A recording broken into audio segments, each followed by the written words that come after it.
बैसाख के महीने में एक पकवान बनता है शंकर जी का।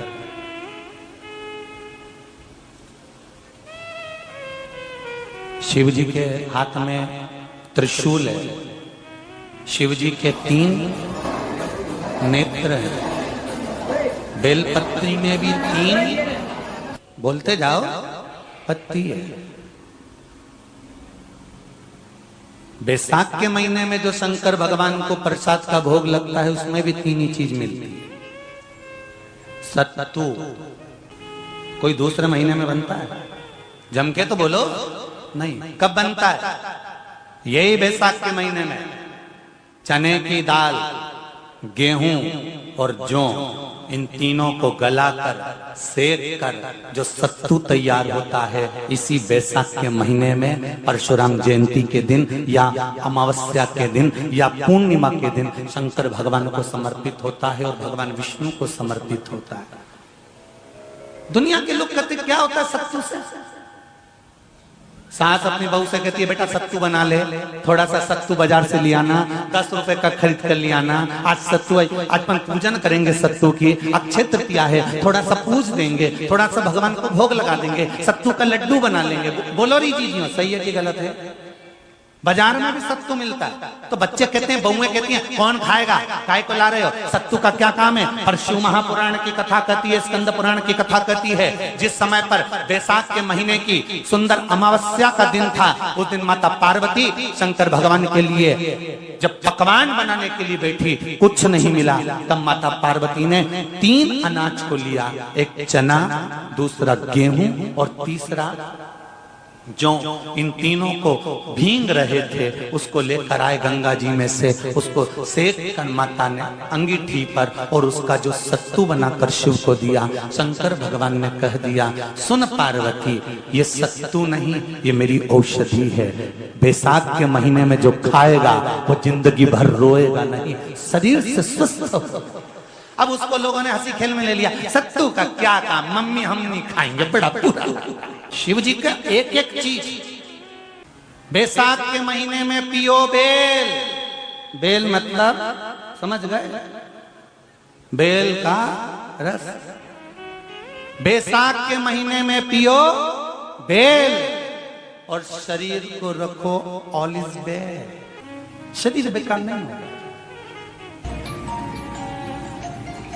शरीर बेकार नहीं हो सकता। अब शिव आराधना तो करो।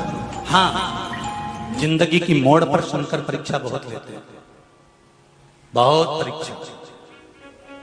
एक सुंदर संवाद आता है स्कंद पुराण, शायद आप लोगों ने सुना होगा, सुना हो तो भी सुन लो, नहीं सुना हो तो भी सुन लो।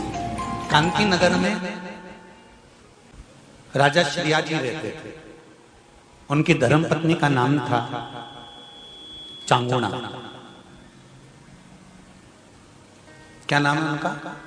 चांगुणा। चांगुणा शिव भक्ति में लीन रहती थी, उसे शंकर की भक्ति के सिवा कुछ सुहाता ही नहीं था, शिव आराधना के सिवा उसको कुछ भाता ही नहीं था। दिन भर शंकर की शरणागति करना, शिव का स्मरण करना, शिव भक्ति में डूबे रहना। शंभो शंकर कह रहे, माँ उमा से, माँ पार्वती से मेरा महेश कह रहा है, मेरा बाबा भोलेनाथ, मेरा बाबा विश्वनाथ, मेरा त्रिकालदर्शी कैलाशी अविनाशी कह रहा है कि हे पार्वती,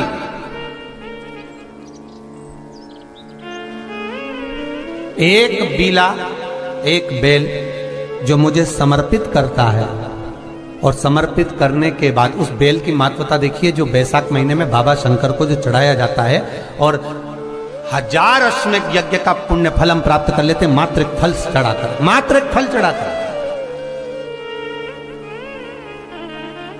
हे पार्वती,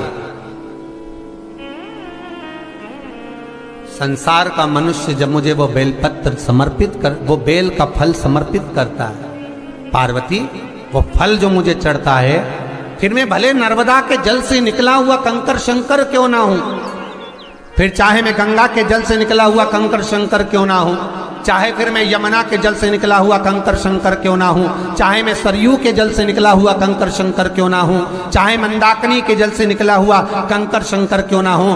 ए पार्वती, फिर जो भी शिवलिंग पर वो बेल समर्पित होता है, वो बेल उठाकर जीव अपने कार्य में ले सकता है। ये माँ उमा से कह रहा है। तो उस बेल की महत्वता जानेंगे। अब अपन उस बेल को जानने के लिए वापिस स्कंद पुराण में चले। तो स्कंद पुराण में लिखा हुआ है कि जो बेल बैसाख के महीने में शंकर को चढ़ाया जाता है, वो बेल का फल उठाकर रख लिया जाता है। बैसाख के महीने में उस चढ़े हुए, बाकी के आपको बेल का फल खाना हो तो बात दूसरी, पर चढ़ा हुआ जो बेल का फल है वो पूरा बैसाख नहीं खाना। बैसाख के बाद में अगला जो महीना आए, उस महीने के अंदर उस फल के अंदर का गुर्दा निकालकर उसको सुखा लीजिए, और सुखाकर जिस व्यक्ति को पथरी की बीमारी हो और जिस व्यक्ति को पेट में बहुत भोजन पचता ही नहीं है, पूरा शरीर पाचन क्रिया बेकार हो गई, उस व्यक्ति को केवल 7 दिन तक शंकर पर चढ़ा हुआ वो बेलपत्र प्रदान कर दीजिए। पथरी भी बाहर और पाचन क्रिया भी ठीक, जिंदगी भर तकलीफ नहीं। उस बैसाख में उस फल की इतनी महत्वता बाबा भोलेनाथ स्कंद पुराण, लिंग पुराण, नर्मदा पुराण, पद्म पुराण के अंतर्गत, शिव महापुराण के अंतर्गत वर्णन कर, उसकी महत्वता है। वो बेल का फल साधारण नहीं हो सकता। अब मंदार का जो पुष्प होता है, आंकड़े का जो फूल होता है, सफेद कलर का भी होता है और एक गुलाबी कलर का भी होता है। देखा है आप लोगों ने? बोलो, जम के बोलो, देखा है ना? गुलाबी कलर का जो पुष्प होता है वो, आप मंदार का, आंकड़े का जो गुलाबी कलर का पुष्प होता है, आप टीवी पे देख रहे होंगे। एक सफेद देख रहे होंगे, एक मंदार का गुलाबी फूल, नीला कलर का फूल देख रहे होंगे। जो नीला कलर का जो पुष्प होता है, गुलाबी कलर का जो आंकड़े का फूल होता है, प्रयास करना, जब किसी विषम परिस्थिति में फंस गए, विषम परिस्थिति, जब आपको लग रहा है कि मुझे बहुत भय लग रहा है, कुछ बुरा होने वाला, आपको लग रहा है आज मेरी उल्टी आंख बहुत फड़क रही है, कुछ गड़बड़ होने वाला, आपको लग रहा है मेरी सीधी आंख फड़क रही, कुछ गड़बड़ होने वाला, तब केवल वो नीला जो गुलाबी पुष्प है मंदार का, उसको कहीं से लाकर शिवालय में अशोक सुंदरी वाली जगह पर स्पर्श कर कर शिवलिंग पर आप चढ़ा दीजिए। आपकी विषम परिस्थिति कैसी भी होगी, वो रास्ता बनाकर बाहर निकल जाएगी। आपको फंसना नहीं, परेशान नहीं। मंदार आंकड़ा, सफेद आंकड़े का पुष्प भी भगवान शिव को समर्पित होकर, जिससे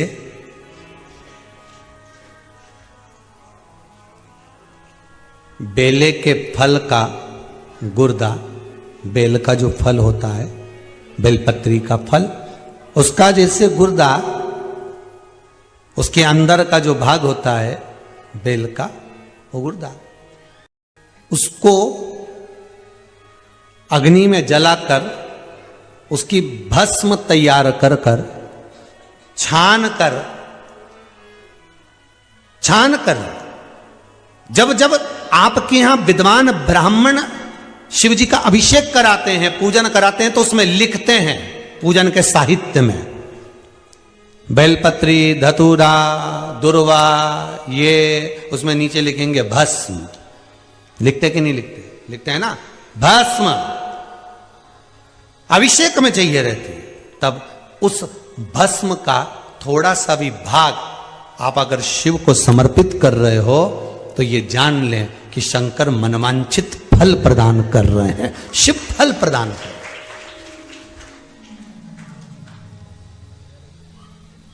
महाराज,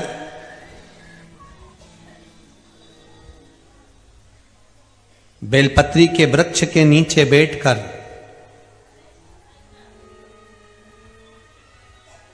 हाथ में एक बेलपत्र का पत्ता रखकर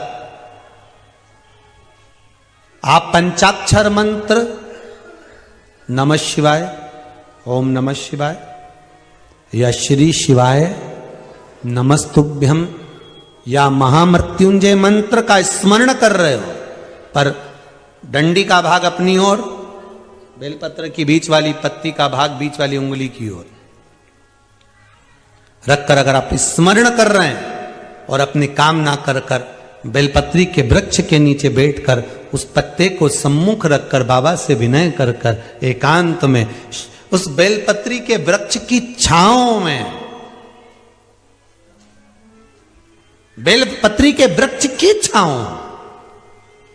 आप काम ना कर कर उस पत्ते को शंकर भगवान के ऊपर समर्पित कर रहे हैं, तो ये जान कर रखें कि पार्वती और शिव का मिलन करवा रहे हैं और अपनी मनवांछित फल कामना पूर्ण करवा रहे हैं। क्योंकि शिव और पार्वती का जब मिलन होता है, शंकर पार्वती जब एक दूसरे के सम्मुख में होते हैं, शिव और पार्वती जब एक दूसरे के सामने अपने बच्चों के कारण एक दूसरे के सम्मुख में आते हैं, तो उनके चेहरे पर प्रसन्नता का भाव आ जाता। फल, मनवांचित फल की कामना, आप जिस कामना के लिए कर रहे हो, विवाह के लिए, नौकरी के लिए, सर्विस के लिए, व्यापार के लिए, रोग मुक्ति के लिए, आप जिस कामना से कर रहे हो, ईश्वर महादेव, जो व्यक्ति पथभ्रष्ट हो जाए, जैसे मदिरा के नशे में पड़ गया, कहीं जुए में पड़ गया, कहीं मांसाहार में पड़ गया, कहीं व्यसन में पड़ गया, कहीं गलत काम में अगर कोई जा रहा है, तो श्रंभेश्वर महादेव के नाम से काली तिल भगवान शिव को समर्पित करी जाती है। महाराज काली तिल को वापस उठाकर ले आते हैं, उसी काली तिल को जो मदिरा का नशा करने वाला होता है या जो गलत व्यसन में डूबा हुआ होता है, उसको वो सुबह के समय अगर नहीं खाता तो भोजन के साथ उसको दिया जाए। श्रंभेश्वर महादेव,